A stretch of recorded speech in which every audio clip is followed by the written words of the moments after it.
All right, welcome everyone. It looks like we have some people joining, but I think maybe we should get started since we're at the top of the hour, and folks will just log on as they can. Sanjay, would you like to kick us off? Thank you. Good morning, good afternoon, good evening to our audience across the world. My name is Sanjoy Sanyal, Senior Associate Clean Energy Finance of the World Resources Institute. Thank you for joining the webinar today. This webinar is the first of a series brought to you under WRI's Energy for Development project. Our Energy for Development project recognizes that it is not sufficient to only develop supplies of clean energy. For a truly transformative change across the emerging world, it is important that sufficient demand is created to utilize clean energy and drive development goals. We know it is important that electricity works as an enabler to help address the aspirations of people wanting to live a better life.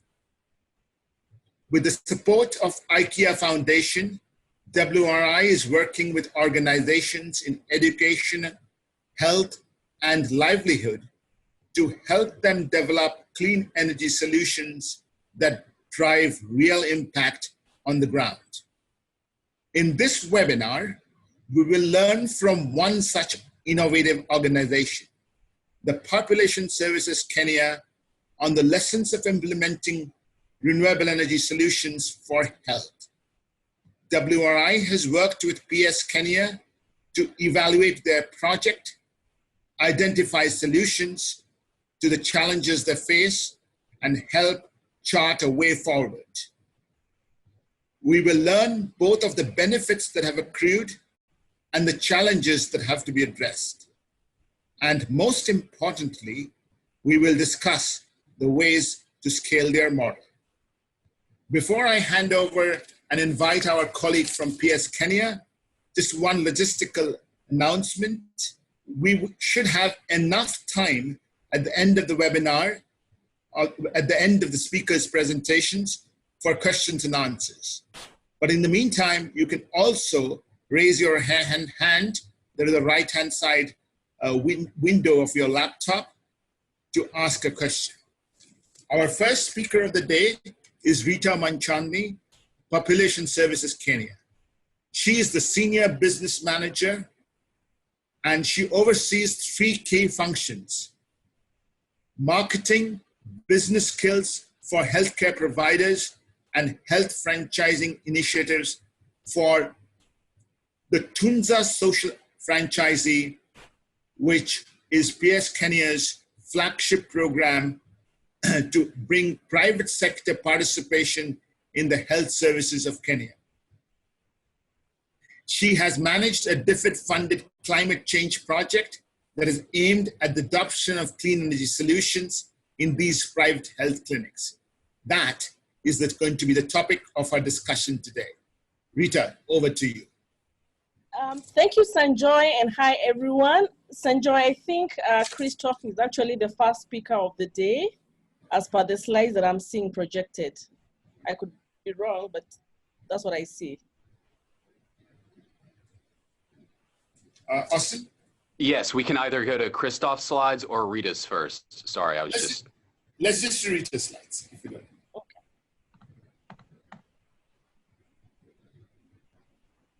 Thank you. Whenever you're ready, Rita. All right, great, thanks. Let's go to the first slide, please. Next. So I wanted to first start by just painting a context on what our health environment looks like in Kenya, and how the work that PS Kenya and Tunza does plugs in very well into the national priorities.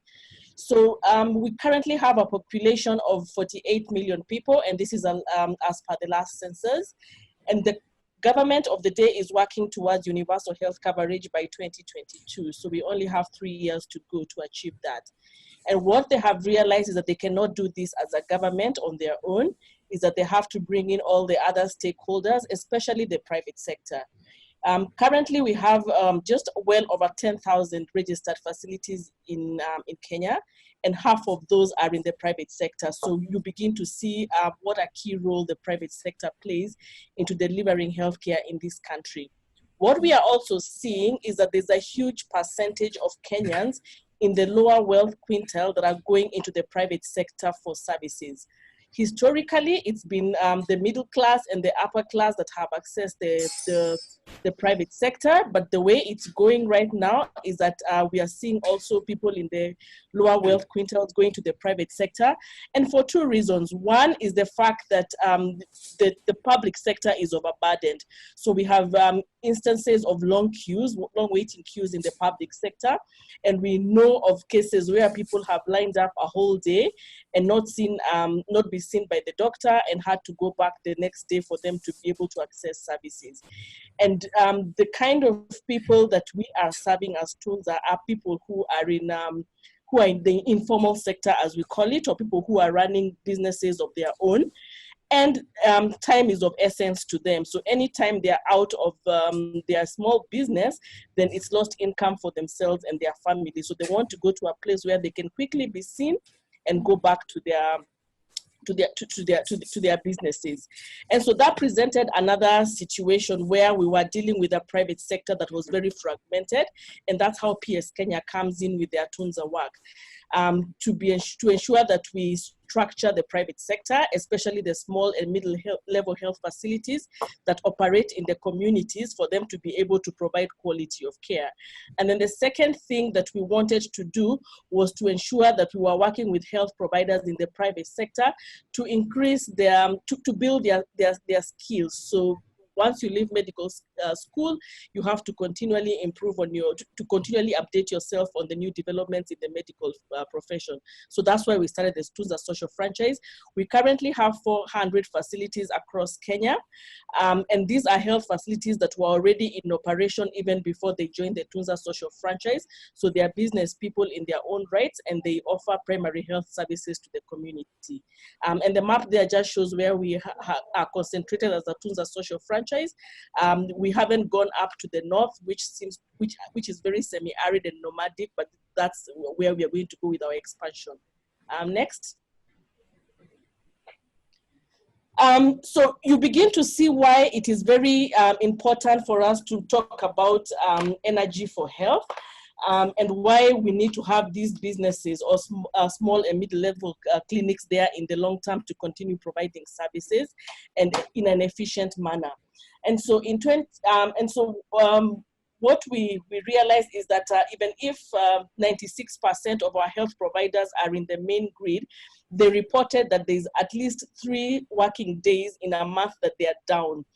Maybe an hour here, an hour there, but in total 3 working hours they're down a month due to unreliable power.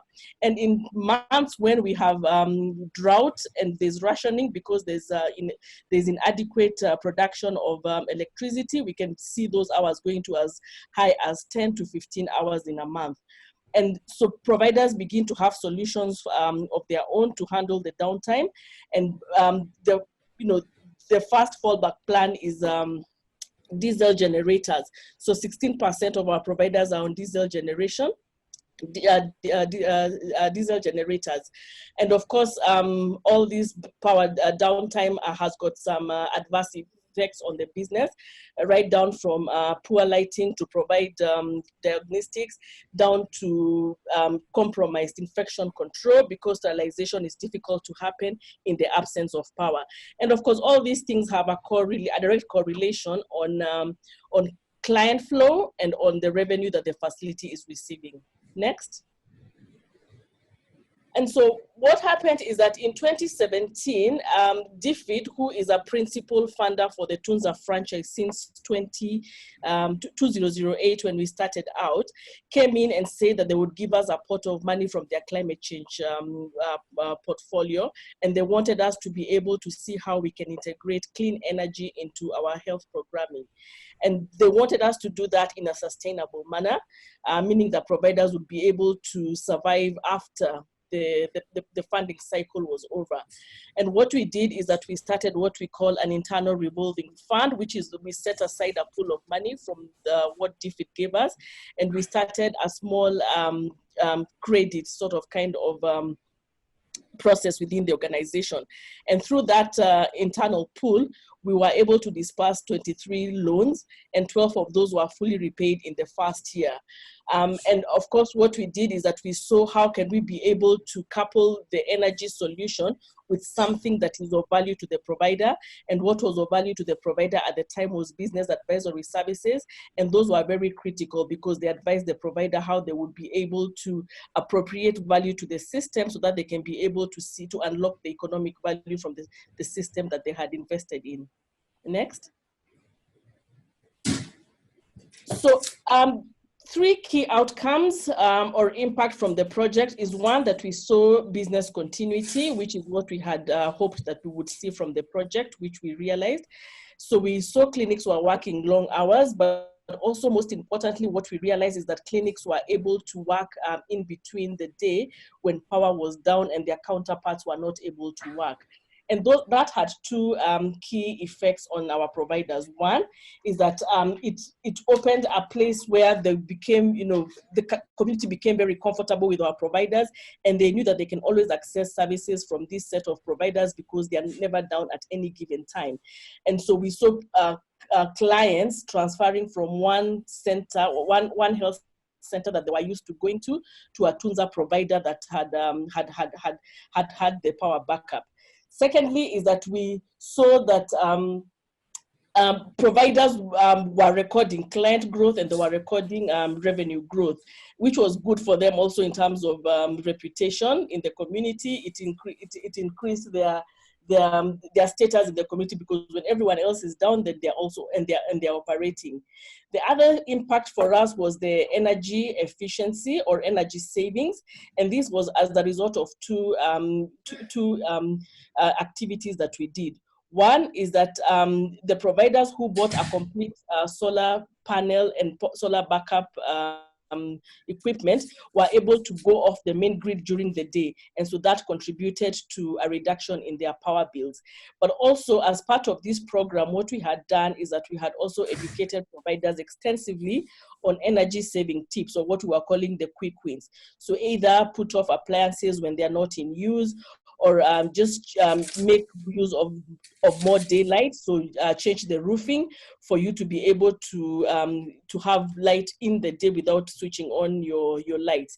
And all those small quick wins that they put together, plus the solar energy that they purchased, was able to give them a savings of about 20 to 30%. The ones that we reported their bill reduction. Then we saw customer satisfaction. Customers were able to come in around the clock, and they could be able to rely on the facility that they will get services whenever they walk in. Next. I also wanted to paint a picture of our key stakeholders, who's the health provider, so that you begin to understand who we are working with. Our typical health provider is a middle cadre health profession. This is your clinical officer or your registered nurse. They have about 15 years of experience, 5 of which have been spent in the public sector, which was right after their training. And then they went out, branched out on their own, and they started a health facility. So they are health professionals by nature, but I think they are also slowly realizing that customer service, customer experience is quite core into the growth and to the long-term sustainability of their business.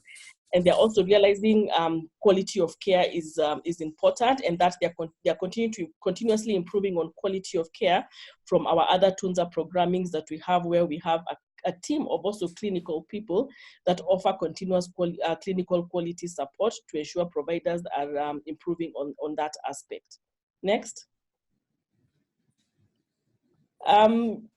So what we did also is that we wanted to ensure that providers optimized their solar equipment, and that they were able to get some economic benefit from the solar panel, because this is how then they will continue to use the system, and this is how they will feel that there is value for the money that they put in, because it doesn't come in cheap. So one of the support that we offered was business advisory services. Under the business advisory services, what we did is that we had clinics monitor various units within their facility and see what kind of revenues they were bringing. A good case in point is a facility in one of our informal settlements who has got a very robust child wellness clinic, and we had them monitor their immunization numbers. Their immunization numbers went up by about 50% after installing their solar equipment. You would be shocked to know that they charge just $1 per client for immunization. But within tracking of 12 months and efficiently doing their banking and their record keeping, they were able to realize a profit of $1,500 from that specific service. Money, of course, which was plowed back into the business for them to be able to expand services or to improve on quality. The other area that we supported providers with was in better planning, so that they can unlock economic value from the system. And here what we did is that at the point where the provider stated that they were interested in buying the system, then we helped them to first of all look at their current energy demands, and then their future demands based on the expansion that they wanted to make, and then planned what kind of equipment that they would buy. And when the supplier came in, then they were able to model something that was along the lines that the provider wanted. And then, of course, simple things after that is if the provider decided to go with a smaller solution, how do they prioritize on what equipments will come on or will be powered in the event that the power goes off? Of course, this is advised by whether their life-saving equipment, and also if their economic driven activities within the facilities. So, like for example, the provider with an immunization clinic, she prioritized to have her fridge to be powered if solar went down.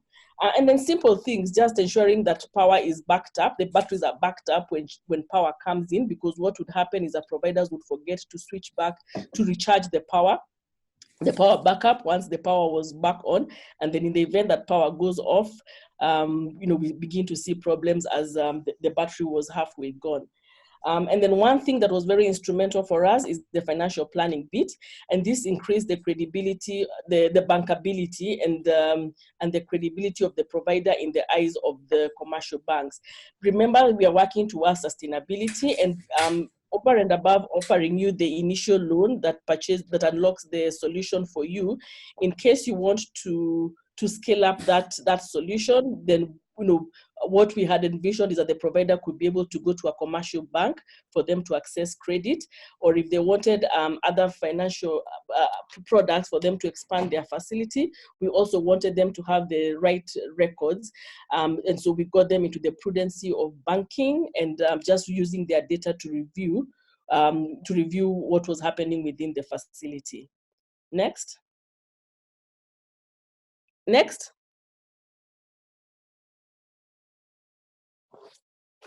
Next. Oh, good. He's leaving meeting. Hi, Rita. Which slide did you need to see? Then finally, the last slide.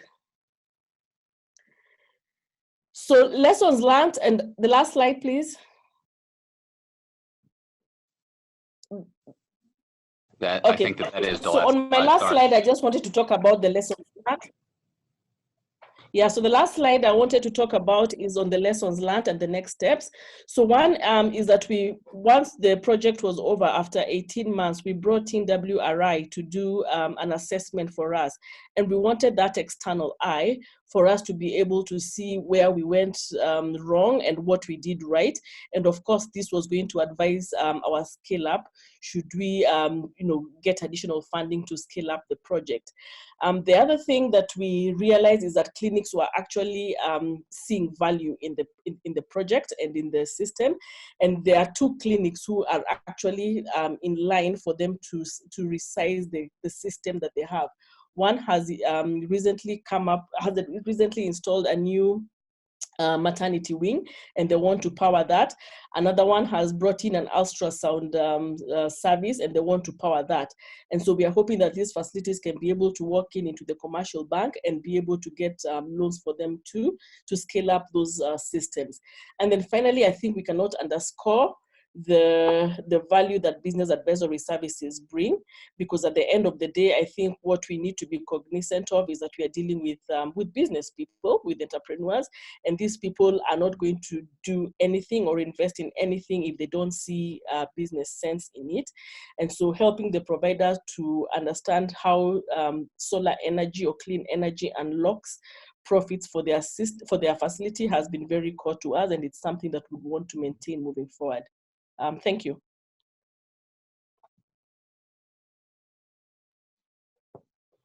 Thank you.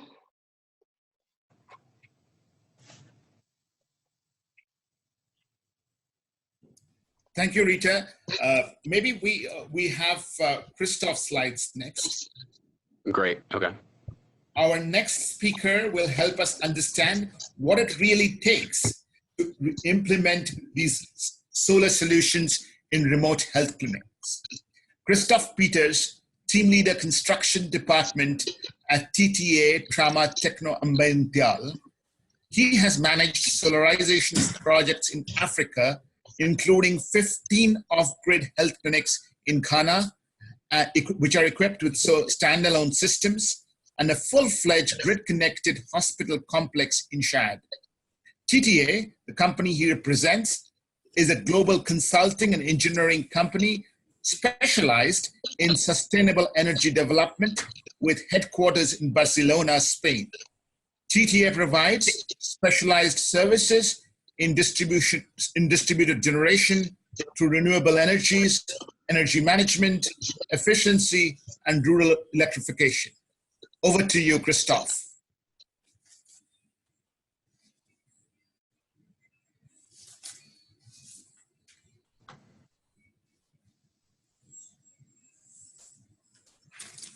Let me show the next slide. Oh, you got my introduction. Thanks for inviting me. I just wanted to give you an impression of the lessons learned from some recent examples of 15 remote CHIPS. This means community health and prevention compounds in Ghana, as well as 2 different hospitals in Chad. So I just put them here on the map to have an idea. Next, please. It is less on economics and more on the technical and sociological part. So the challenges that we mainly face, and I think all of you are aware about this, is that if there is any service in remote areas, it is by a genset with high operating costs. So, and normally intermittent service, because the hospital or the health care center doesn't afford to run 24/7. Also, even if they are grid connected, easily there are power cuts, as we just heard from Kenya. So, and if this is during the hours of working of medical staff, I mean, it has a severe consequences. Then what we face is that we have normally, if there is an installation in a bigger hospital, this is done over years by different consultants, by different professionals, and normally it's not an easy issue to get those under one umbrella, so to say, if you go for a solar installation to provide solar energy. And then also the low efficiency appliances. I mean, unless they are you chose with, and they are new, and you chose with care, easily you face tackling energy consuming appliances. So the objectives are very clear: to enable basic services, or to get more autonomy or resilience, to reduce operating expenses, or to supply critical loads. It's a mix, or a mix of those objectives that we go for. Then, I lost the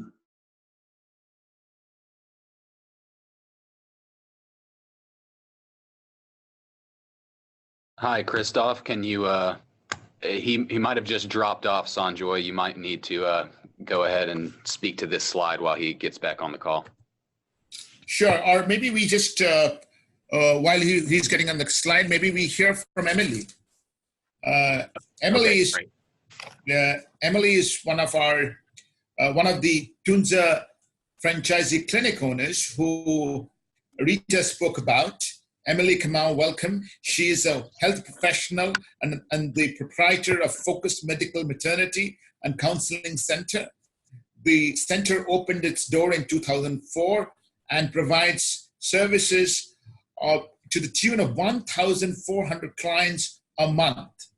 She joined the Tunza Family Network in 2009, and in 2017, she was one of those who accessed loan from PS Kenya to purchase a solar backup system.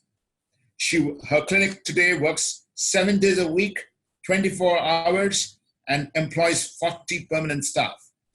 She would like to continue expanding her services and quality of care at her facility, and ultimately becoming a leading healthcare center in the location.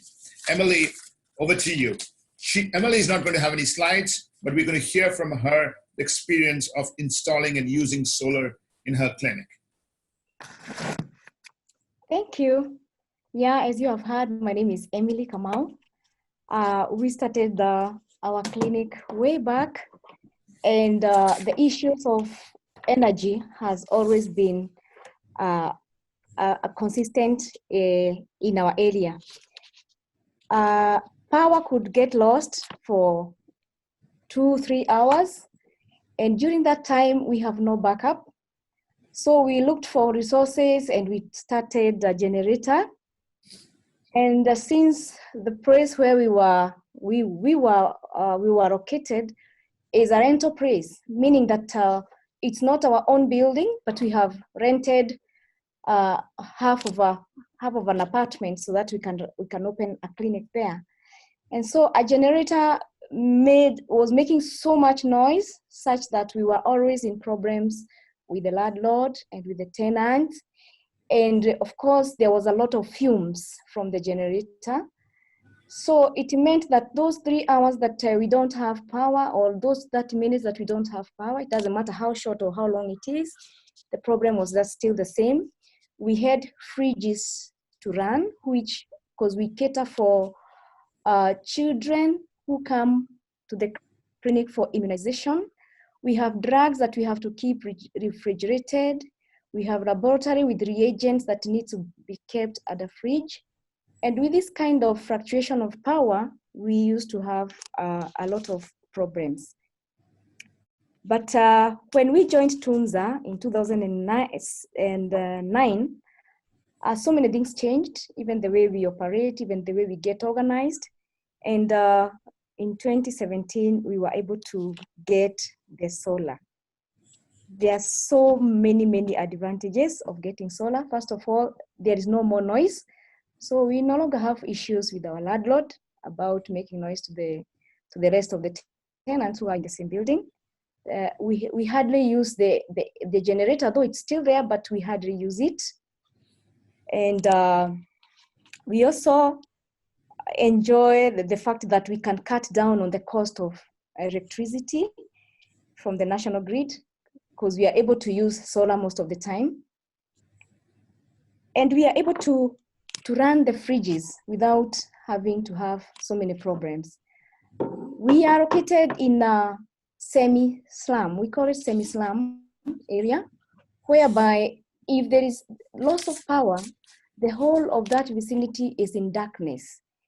And it is not safe for anyone to walk in darkness in such a situation.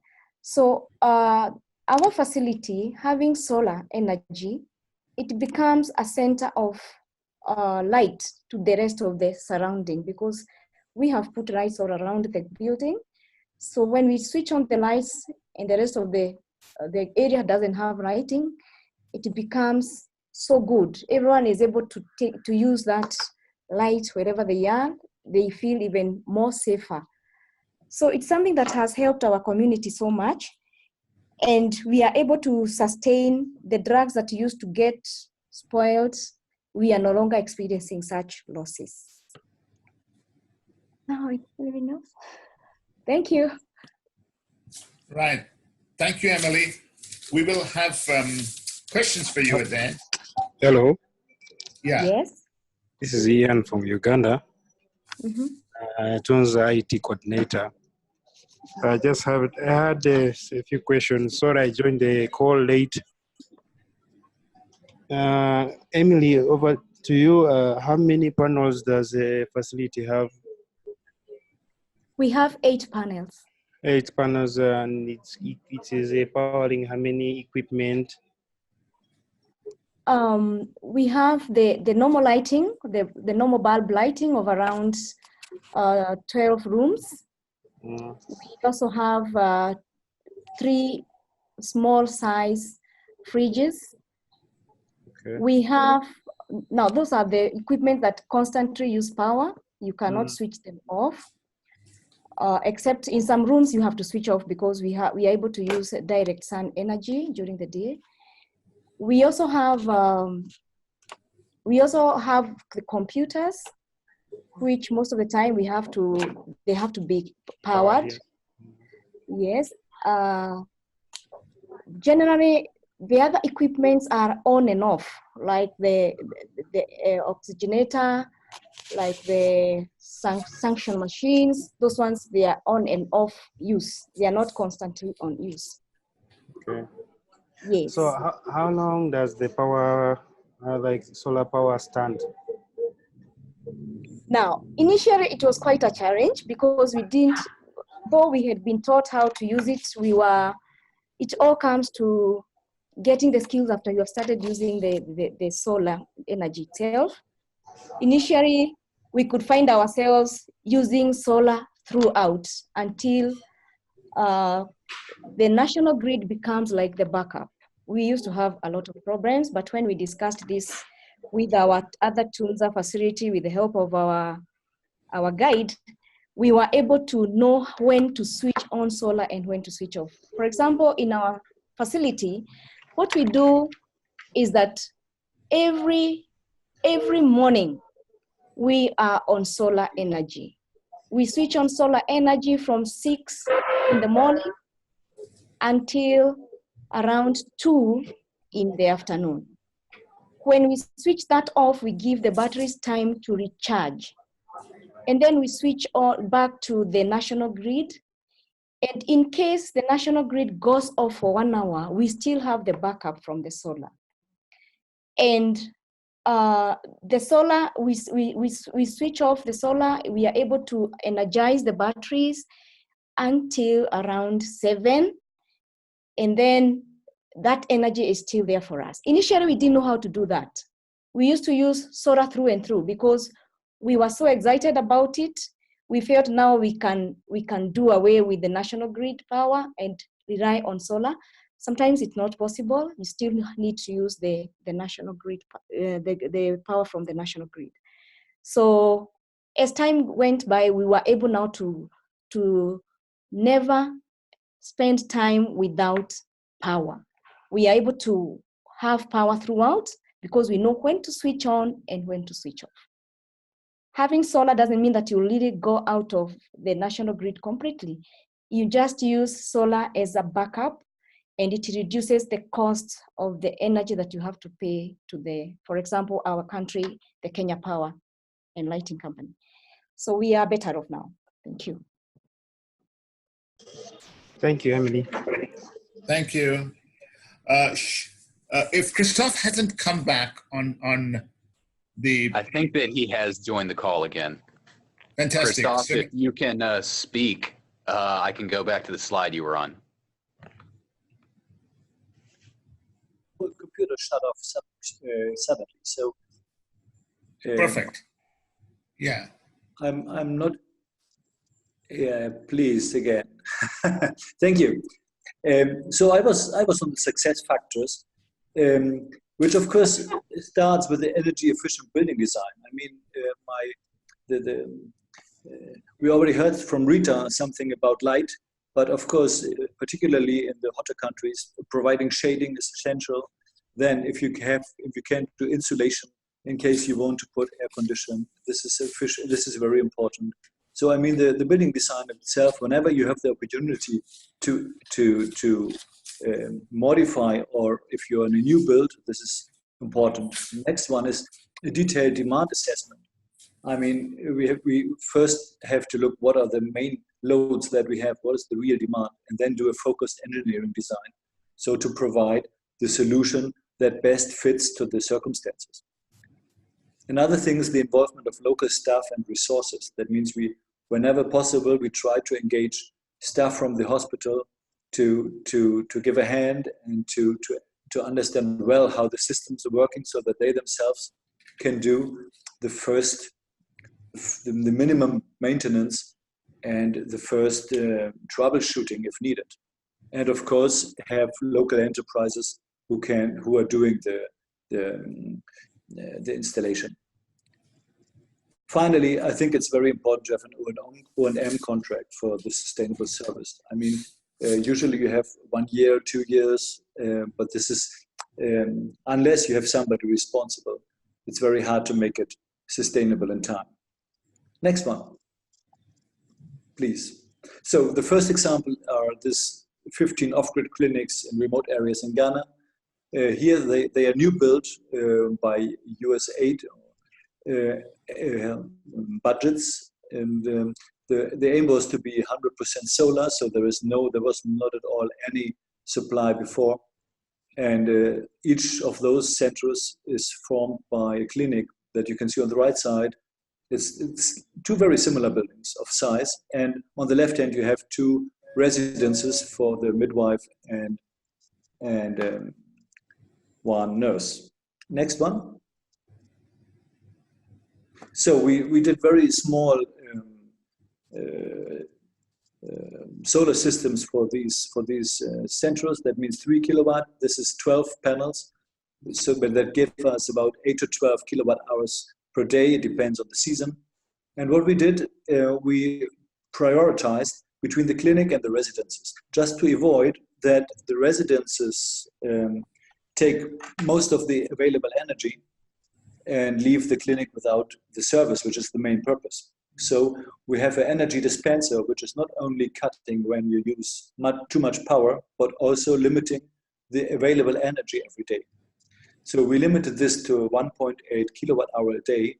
That means that both dwellings together are still less than 50% of the energy that is available every day for this compound. So 60%, so to say, at least, is for the unlimited use of the clinic. And you asked previously about the loads. So it's 2 computers, I think, and 2 small fridges, and lights and fans mainly, apart from some equipment that can jump in a very short time. Whereas the clinics, whereas the residences, you cannot, I mean, they have the main dwelling installation, but you cannot really control what people are bringing in. On the right hand, you see the energy room, simple installation. Next one. So I would say the success factors are the standardized, in this case, pre-assembled solution.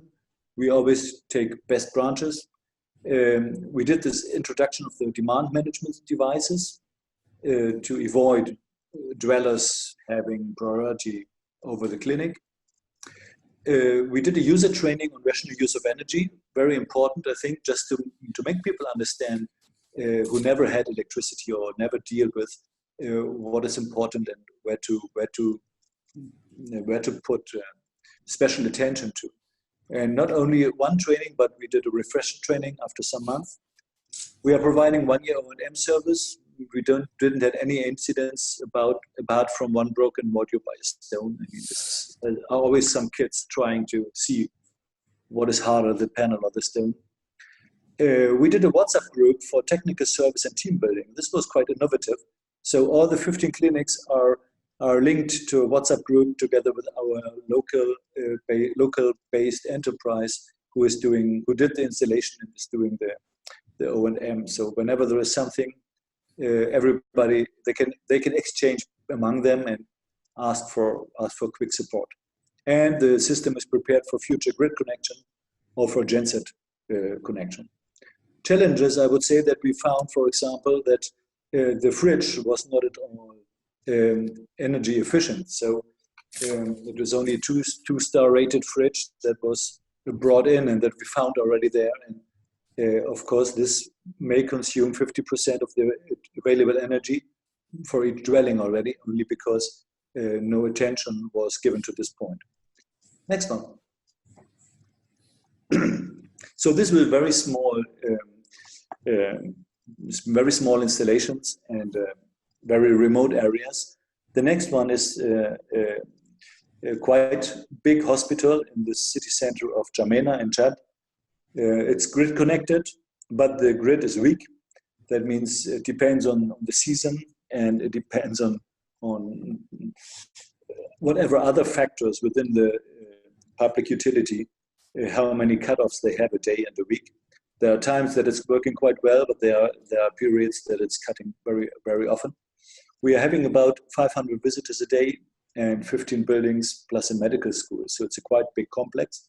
Next slide. So here the objective was mainly to reduce the cutoff times and to reduce energy expenses. I mean, they were connected. They had, before we came, they didn't even run the hospital 24/7 just to save money. And now they got 180 kilowatt. This is quite a big installation. Grid connected and with lithium-ion batteries for powerful quick response. And we provided also a new genset backup because it was impossible to use the old gensets that were existing to combine them and to start automatically. So to have a correct communication with the whole overall system.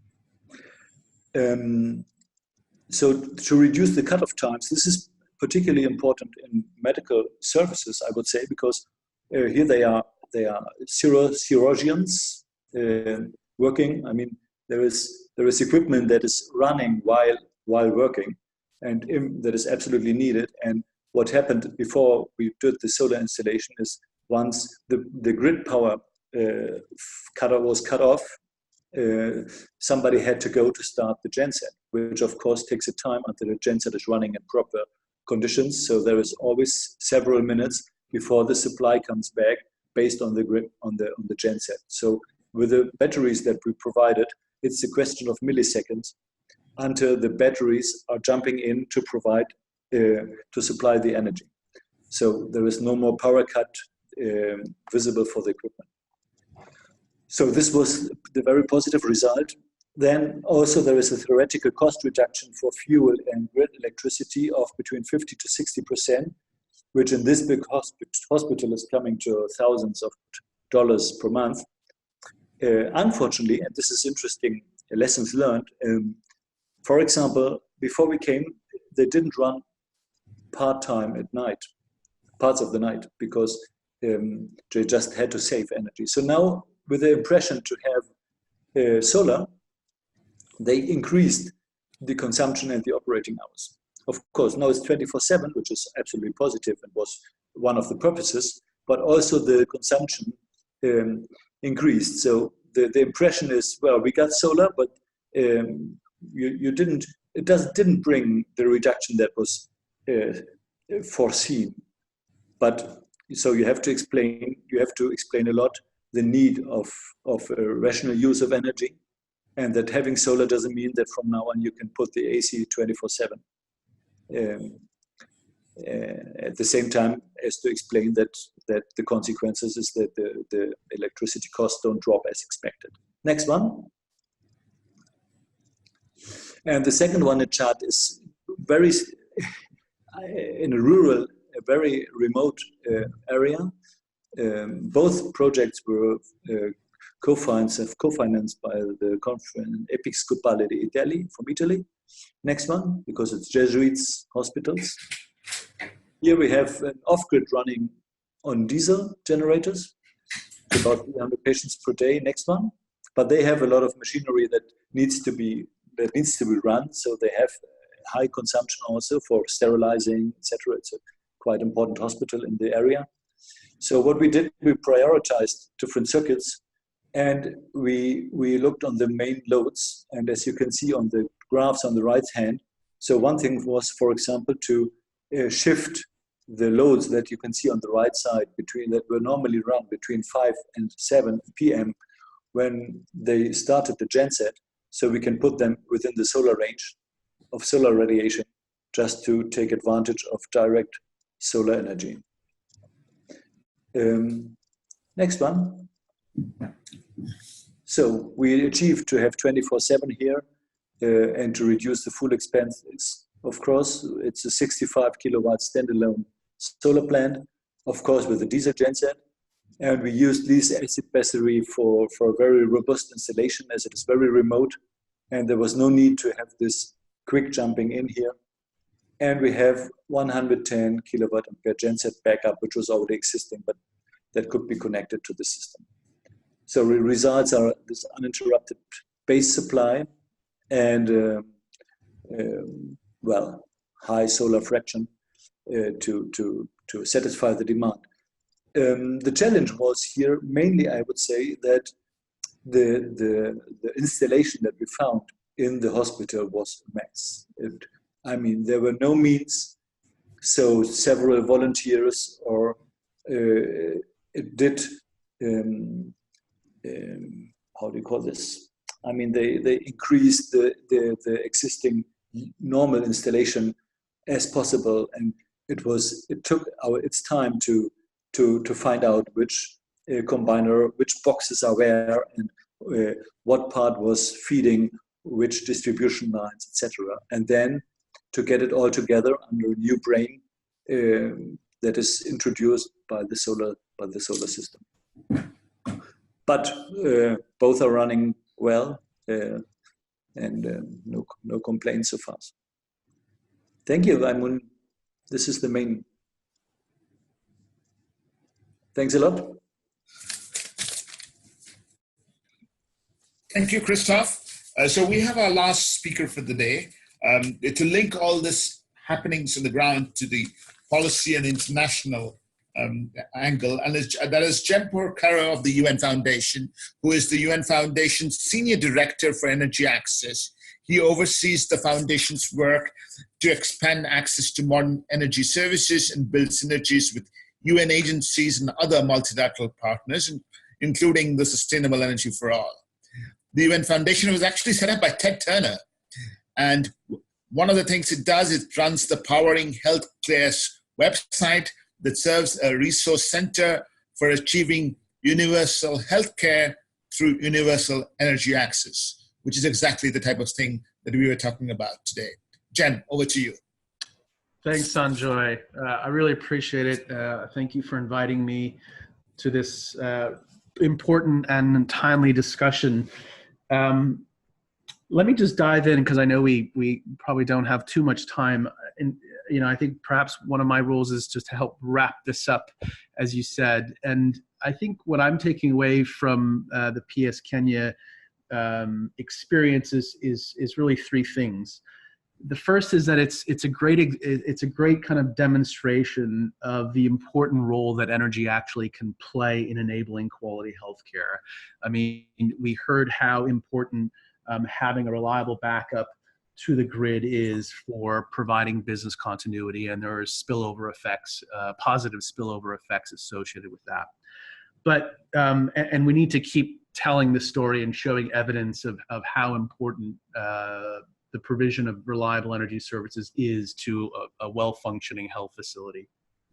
But perhaps more importantly is that I think once you do demonstrate that important linkage, this example, this project is really showing proof that one can build a compelling business case and financing mechanism around the provision of solar in health facilities.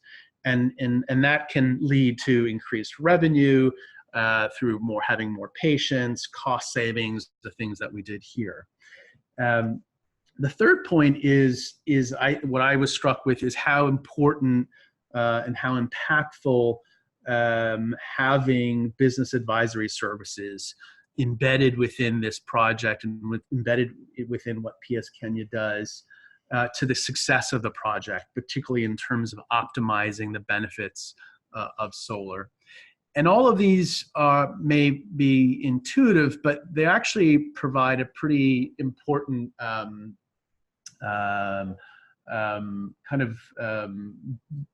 difference, or slightly different kind of contrast to how health clinic electrification projects are typically delivered and implemented in low resource environments.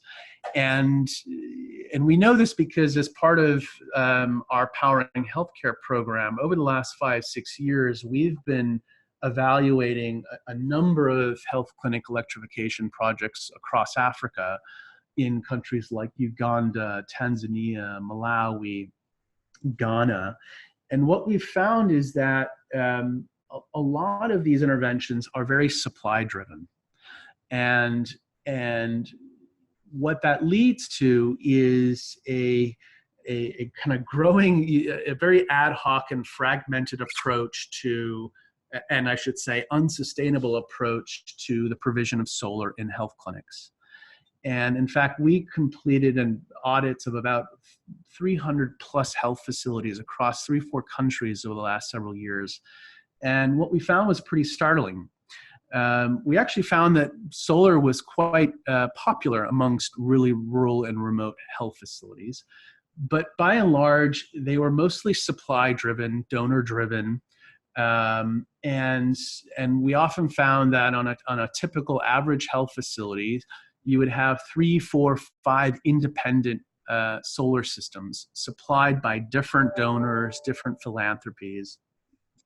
And it was really kind of a set it and forget it mentality. It was, some piece of kit was donated, probably with very little, capacity building or training or thought around long-term O&M.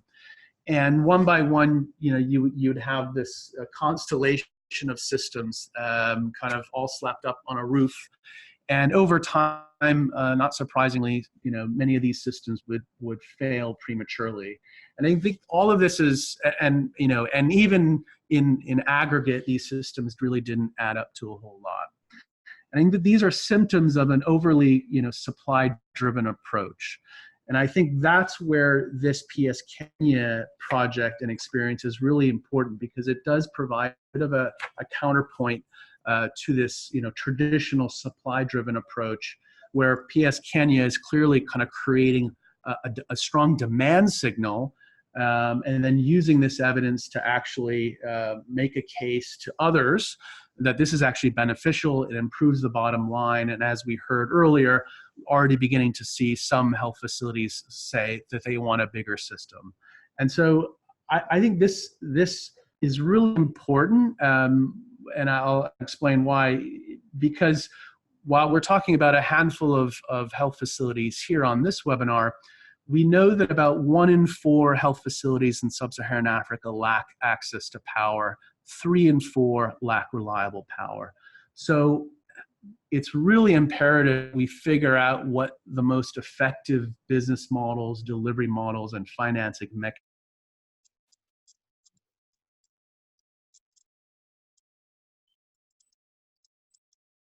and most likely or not, many of these health facilities, the most cost-effective and optimal solution will be some form of off-grid solution. So I think this example and what we're learning from this is going to be really important in informing policy and strategies for scaling up interventions across Africa and, in fact, other regions of the world where health facilities lack power. And I'll just end by saying, we look forward to learning more about this and working with all of you. Sanjoy mentioned that we do have a Powering Healthcare program that we've been running over the last 5-6 years. We have a knowledge portal dedicated to this subject that one can find at www.poweringhc.org. And I will just mention that we actually recently launched a study and a report called Lasting Impact, which looks at this very issue of delivery models and financing mechanisms for off-grid solar in health facilities and schools, with an aim at figuring out what kind of delivery models are contributing to and likewise hindering sustainability. And I think sustainability is another kind of big topic that we've touched on in this webinar that deserves a lot more attention moving forward. But I know we're short on time, so I will leave it at that. Thank you, Sanjoy.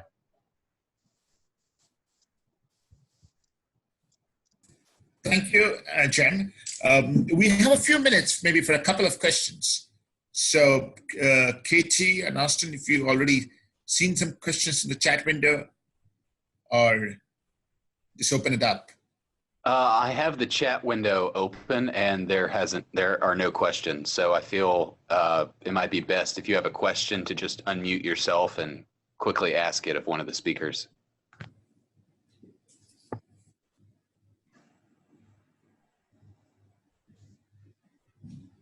If there are no questions, then we would end the webinar, but we would also have the recording available. So, in case a question pops up, in the coming days or coming weeks, feel free to contact us or the speakers. Sanjay, I had a question. Please, Aura. Hi, this is Aura Shasha from World Resources Institute, India. I had a question for Christoph. You could explain about the batteries that you use. And I see that you use lithium ion, but what was the voltage and what was the age that you use for the both the sites? One is the lead acid and the lithium ion, and also any precautions with the lithium ion batteries that we should take. Just like some more information about the batteries as well. You spoke quite quick, so I'm not sure if I got your point, but I can explain. I can say something on the batteries. Yeah. We are used to work with normal lead acid batteries. So usually we take a Swiss branch, Studal, and sorry. We are taking Sunlight from Greece, and we are quite confident with this. Either it is jellified, so that you don't have, that is absolutely maintenance free, or if needed, it can be also with the acid that you have to fill in and then have to maintain to keep it between a certain range of minimum liquid. Both of those, each has his advantage. It depends. If what we found is that if you have to ship a long time, it's quite intelligent not to fill up the batteries in beforehand, because they lose their capacity if they are too long without being powered.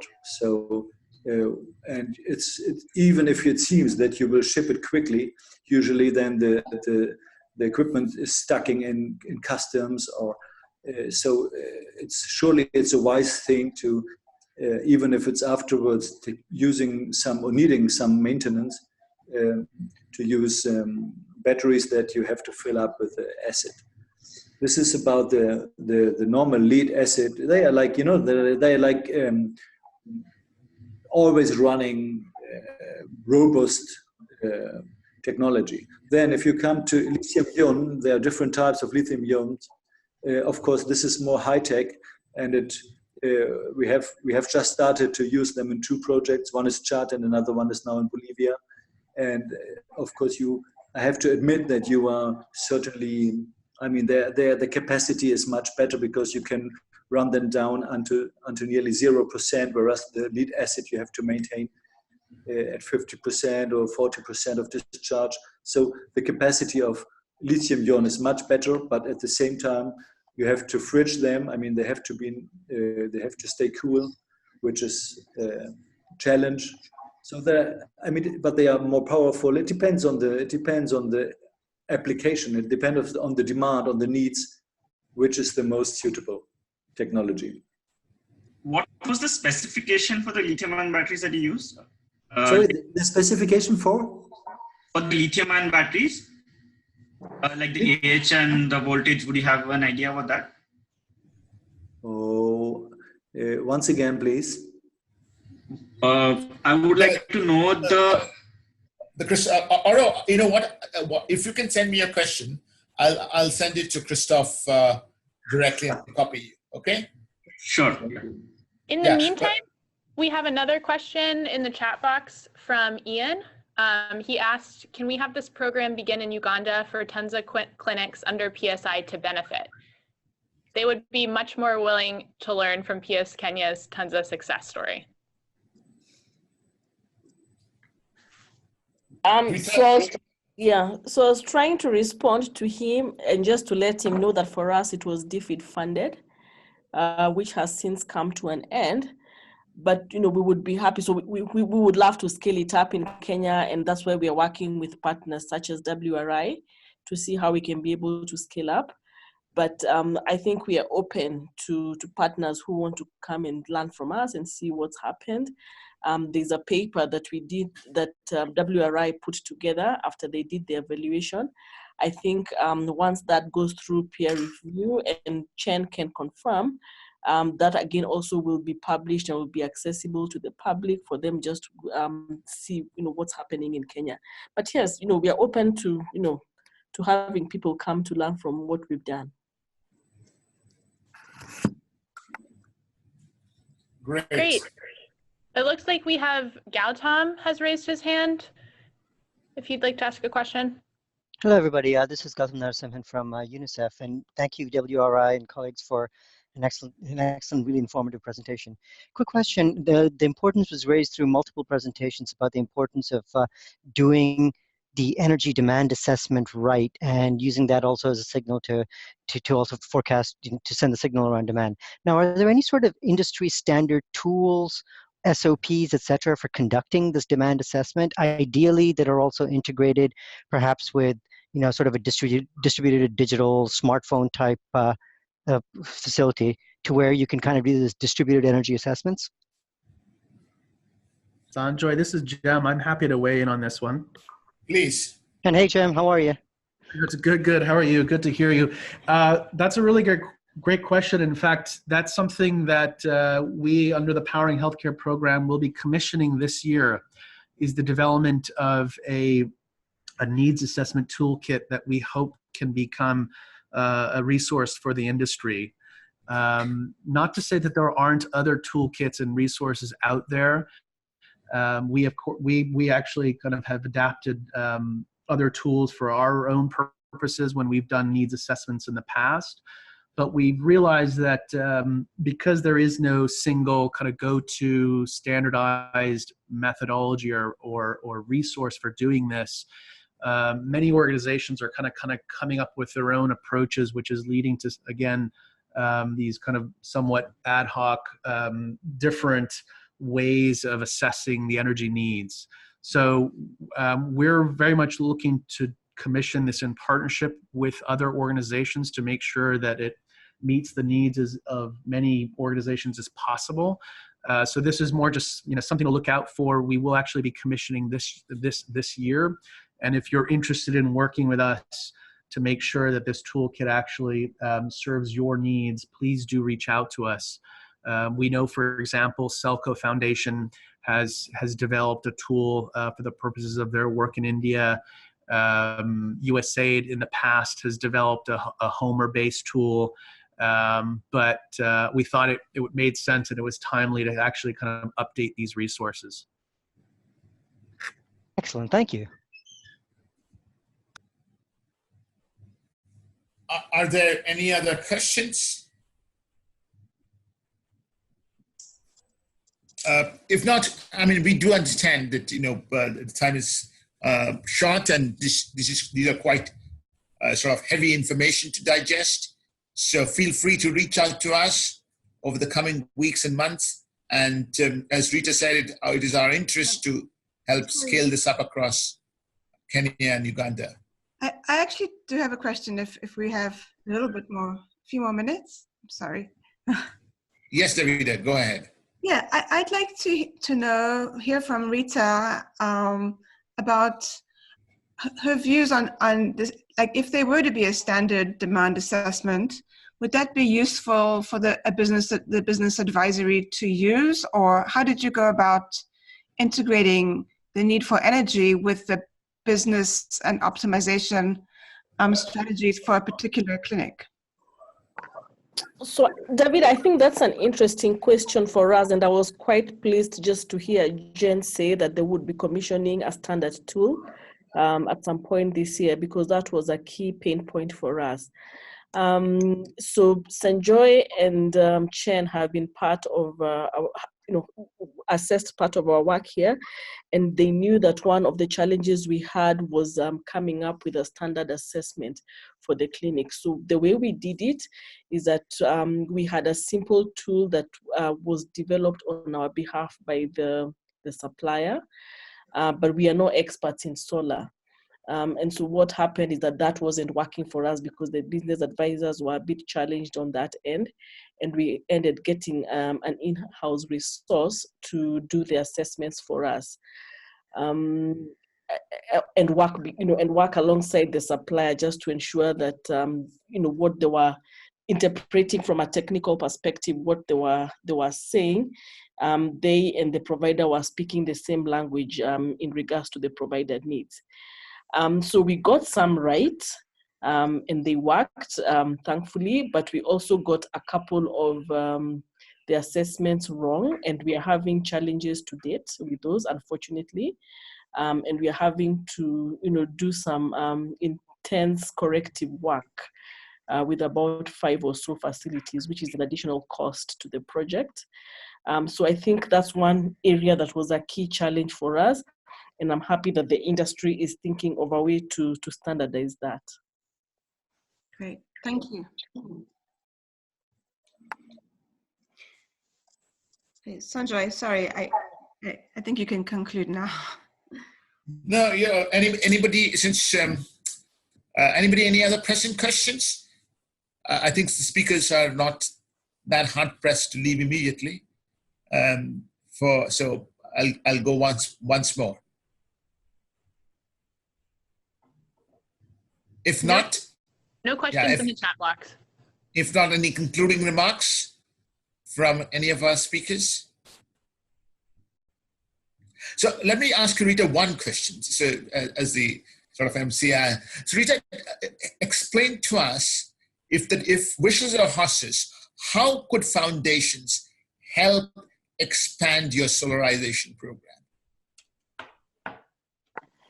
So, Sanjoy, I think what we've learned from doing the pilot is that we can actually create demand for solar.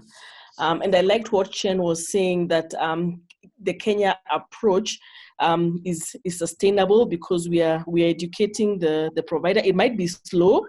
We might not hit the numbers that we are seeing probably in other countries because it's supply driven. So, they dump the system and then they move on. But for us, what we are doing is that we are ensuring that providers understand why this is important to them and to their business. And then once they buy in, we are seeing them put in some, skin in the game by funding because they're actually funding the solution, because we give a loan, but they actually pay that back. So my wish list, if we would be able to get additional funding, is that we have providers on standby, and I have a feeling that we can quickly scale up to about 50 or so in the next 2 years. And then of course we would do that in a manner that we can be able to have a pool of resources where once providers pay, we can expand more, 50 in the next 2 years, but who knows, we can scale up to another 50 in the next, 2 or 3 years, based on the revolving fund that we have. We have a pool of 400 facilities. So I think we have somewhere to start. So one, money to have a revolving fund. And then secondly, of course, have money to polish up on the business advisory services that we are offering, because I think that's very core to the product that we are offering for solar, and we cannot decouple the two. So, continuously refine our business advisory services. So I do feel that we have laid the groundwork, and once we have someone plug in, then I think we have what it takes for us to be able to accelerate this project to the next step. Right. So thank you very much. With that, I'll bring this webinar to an end. I'll just summarize in a couple of key messages, at least from my standpoint. The message is that these solutions work. They save money. They bring in more patients. They work for small clinics that Emily runs. The private sector is very important in implementing healthcare, and they really suffer for intermittent electricity, which solar can help. These solutions are not exotic. There are methods for demand assessment, for energy, implementing energy efficiency with solar to optimize solutions, to implement proper storage solutions. And of course, the most important thing is that there are ways to ensure operations and maintenance in these remote areas. But there is enough experience in the industry to make this work. I think it is important for foundations to understand this and help implement these solutions, not just from a supply point of view, but from the demand of people who really need these solutions. Thank you. Thanks a lot. Thank you. Thank you. Bye. Thanks, everybody.